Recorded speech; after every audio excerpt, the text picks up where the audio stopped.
Hey y'all, welcome to my channel. If you are new here, my name is Samantha Leighanne and I talk about books. So here we are with the wrap up for January, and I feel like January was just a really long month. Let's just go ahead, deep dive right into this. I don't want to spend 8 million years talking like I always do. So let's just get our lives together and move on, shall we? So for the month of January, I read 9 books. 9 books equaled a total of about 2,300 pages. A lot of them averaged in between like 150 and 350 pages. And then there were a couple of audiobooks thrown in there as well.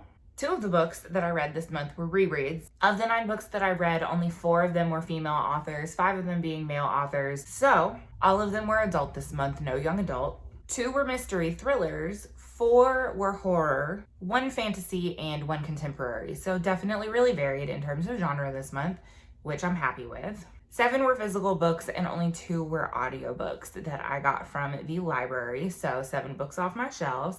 Again, really happy with those numbers. No 5-star books this month, but that's okay because I did have 3 4 stars, 3 3.5 stars, and 2 2 stars. So I don't give out 2-star ratings a whole bunch. And this month I gave 2, so. All right, so I am just going to start in order from the first book that I read to the last book that I read. So ratings and stuff are gonna be all over the place. So the first book that I read this year is The Girl from Blind River by Gail Massey. It's a book of the month book. I've been really trying to work my way through those. And this made me think that it was a thriller on reading the description, and it really was not. I gotta tell you, I ended up giving this 2 stars. I was mildly disappointed by the fact that I didn't care about this book like at all. It follows a teenage girl, and by teenage I mean she's like maybe 17, 18, something like that. I don't remember what happened to her dad, but her mom has been like in and out of jail for various reasons. I don't know, I can't remember if it had to do with drugs, but she comes from this shithole town. And the person that's looking after her and her younger brother is a complete and total shithead, right? And she has gotten like really involved in poker and like I guess this like crime ring that their caretaker runs or something. Anyway, she plays online poker, and then the online poker sites get shut down whenever she thought she was gonna have like a $5,000 windfall, and she never gets her money, and like events kind of spiral from there. I just honestly didn't care about any single person that was in this book. Like it was very tragic, some of the things that happened to these characters, and I did sympathize for them in that way.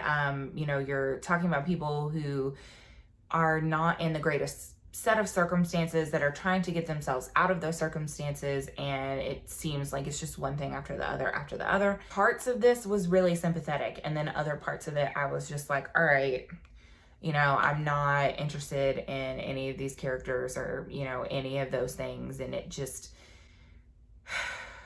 I just didn't care. I know that that sounds awful. It doesn't sound awful, it's just how I feel.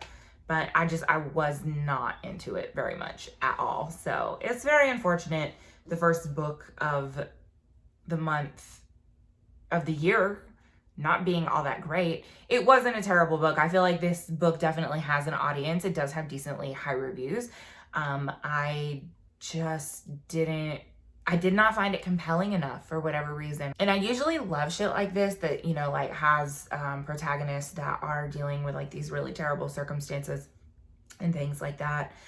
That's usually like, you know, shit that I love, and I don't know, maybe it was just the way that it was written. The actual writing itself wasn't bad. Like I didn't have a problem with the writing style. I don't know. So for the next book that I read, I again went with the book of the month. I decided to try another thriller, and that is No Exit by Taylor Adams.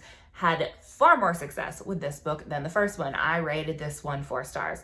So this follows a college student who is in the mountains of Colorado, I believe, either Colorado or like Northern California, something along those lines, somewhere in like the Pacific Northwest, right? And she's trying to get home, I think, for Thanksgiving. She has just found out that her mother is very ill, and she had a very strained relationship with her mother. She has left her charger at home, and this blizzard comes through, makes it impossible for her to actually drive. So she stops at this rest area, and there's a couple other people at the rest area, and she's going back and forth between inside and outside. She's trying to get a signal. Her battery for her phone is on its last leg, but she's desperately trying to get a signal so that she can reach out to home and let them know what's going on. And while she's outside, a van that is parked there, she looks in the back seat, and this is not a spoiler because this is in the synopsis, just so you know. She just happens to look in the back seat, and there's a kid in a cage. And so she's like, oh shit, somebody who is in this rest stop that I am stuck with has this kid in the back fucking seat. What am I gonna do, right? I really enjoyed the characters that were in this book. I was kind of surprised at the fact that the main character, being a female, was written by a male. Sometimes in thrillers that are male written that have a female lead, I can tell that it's written by a male. But I think that Taylor Adams did a really good job in that regard, so I don't have many complaints there. This book has very large trigger warnings for human trafficking, sexual assault, things of that nature. So just be very aware of that before you decide to pick this up. But I enjoyed the writing style. It's a book that really kept me on my toes. I liked the way that the characters were written, and I liked the story itself. So I would definitely recommend if you're into thrillers. The next book that I read, I actually checked out for my library. I checked out the audiobook, I Call Upon Thee by Anya Alborn. I have only read one other book by Anya Alborn, and I love it. It's one of my favorite horror books to recommend. This is one that I gave 3.5 stars. I definitely enjoyed it. It is novella length. Alborn did a really good job of, really building the suspense and the horror and the creep factor throughout such a small space. It's sort of a possession story, sort of a ghost story, sort of a haunting. It has a lot of those elements. And so for that reason, I really enjoyed that. But it's about a girl, she's come home for the funeral of her sister. And, realizing that events from their childhood and things that they got into from their childhood may have been the cause of her sister's death.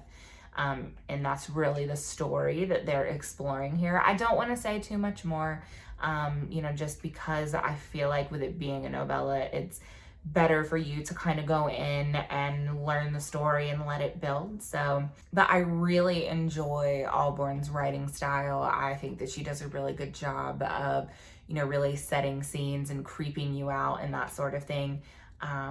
One of the things, I believe that this setting takes place in rural Georgia, on the coast of rural Georgia, if I remember correctly, dealing with hurricanes and things like that.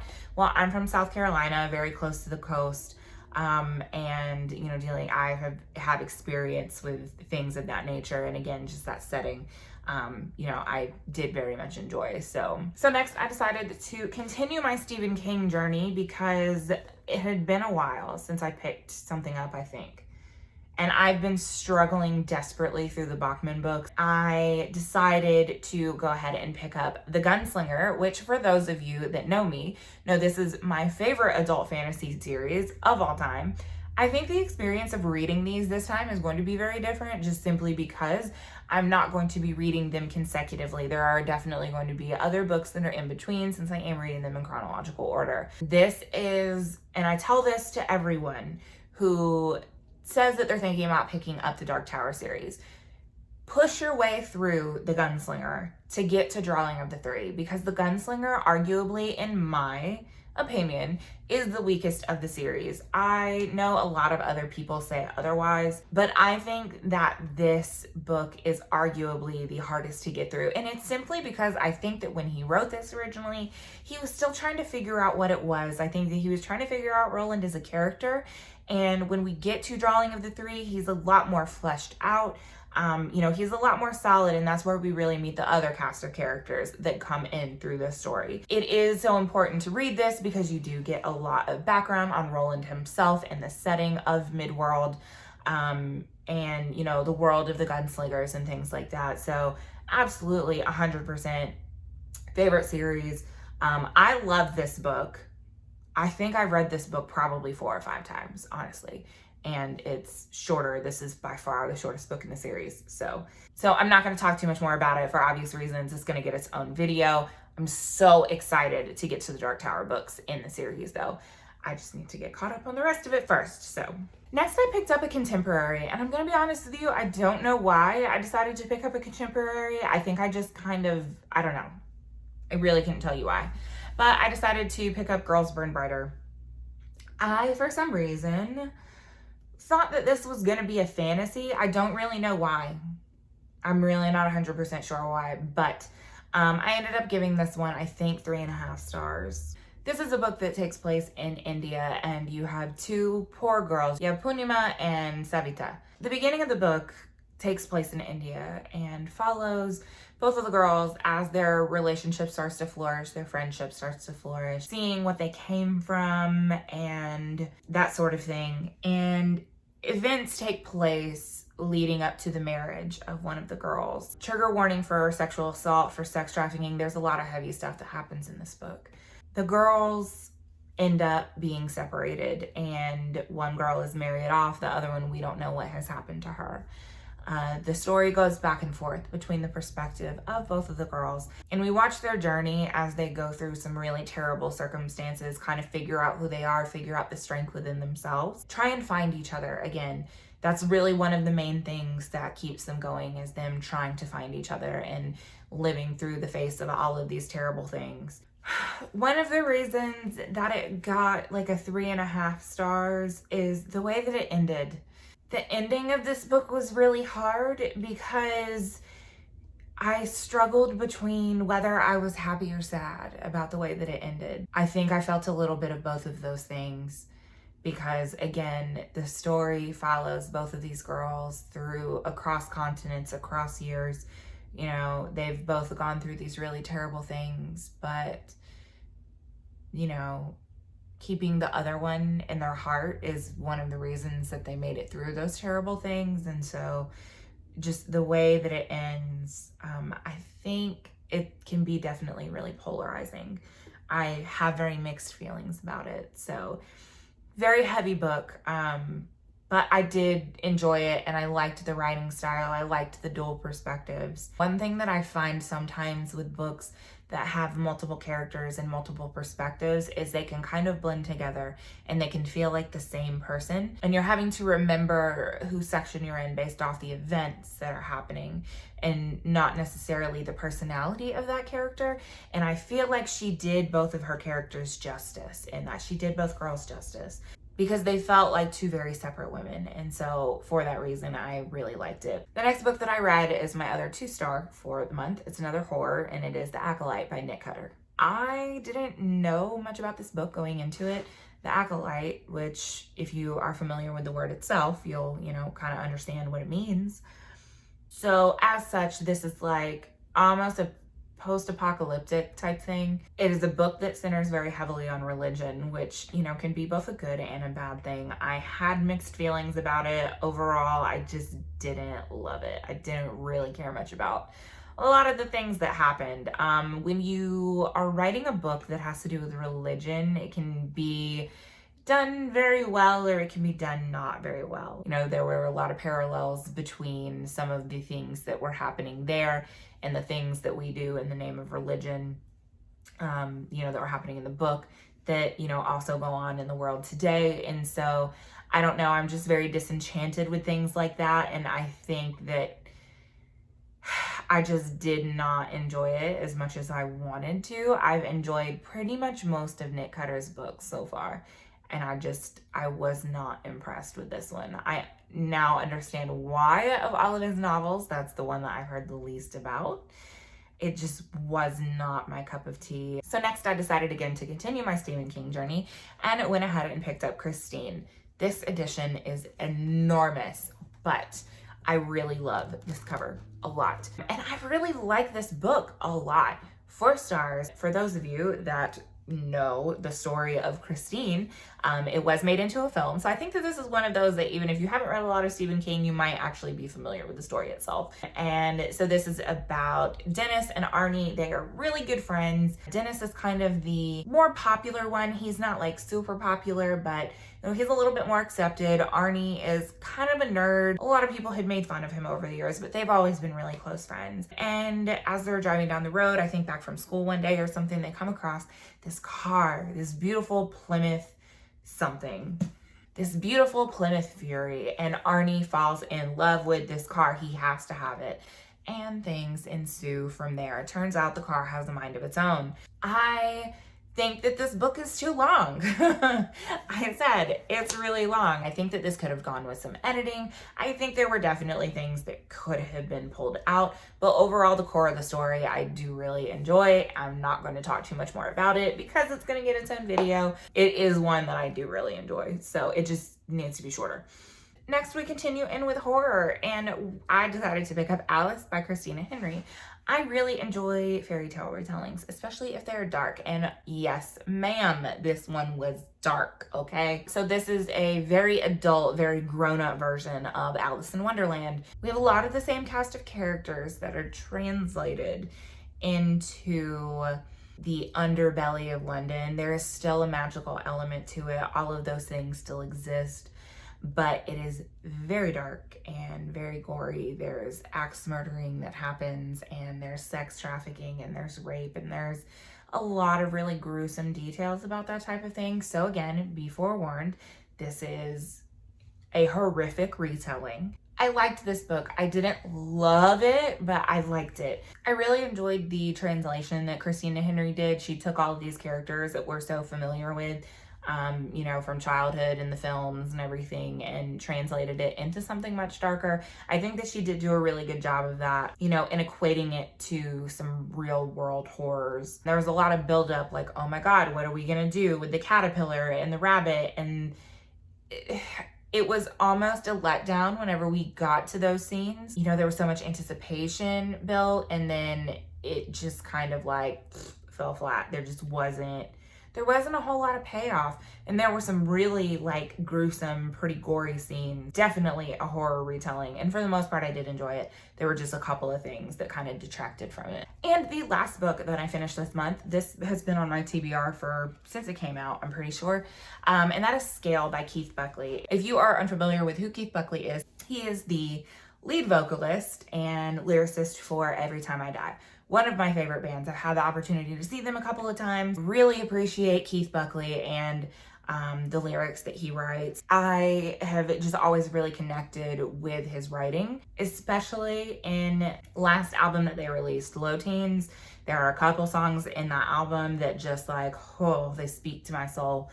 And so I was really, really interested to read this, especially after my experience reading Pop Kids and Love Fast Los Angeles by Davey Havok. You guys know my feelings about that. If you want to see me rant about them, then I'll link that in a card up above so that you can peruse that at your leisure. He has some really great prose. I do really enjoy his writing and his prose. This particular novel is about Ray Goldman. He is a musician, and it's really just kind of about him trying to figure out his life. He, you know, becomes a decently successful musician.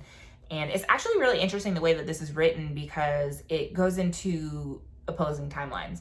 You have one timeline, which is, I think, either the even or odd number chapters. I cannot remember, but it goes even number chapters are one timeline, odd number chapters are the other. And one of them starts from the beginning, kind of his ascent to, you know, like becoming a successful musician, versus the other side of the timeline is after he has become a successful musician and what that lifestyle has looked like, how he's really trying to find meaning in his life, meaning in the people around him and that kind of thing. And so that was really interesting to me. I do feel like a lot of this is semi-autobiographical, and that's the other reason that I was really interested to read this. I'm not gonna say that I absolutely loved this book, because I didn't absolutely love it, but I appreciate it for what it is. Again, the prose is really good, and he's got some lines in there that just, again, spoke to my soul. And that's that like lyricism coming through and the way that he writes. And I really do appreciate that. I did enjoy the story, again, feeling like it's autobiographical in a sense, you know, like wondering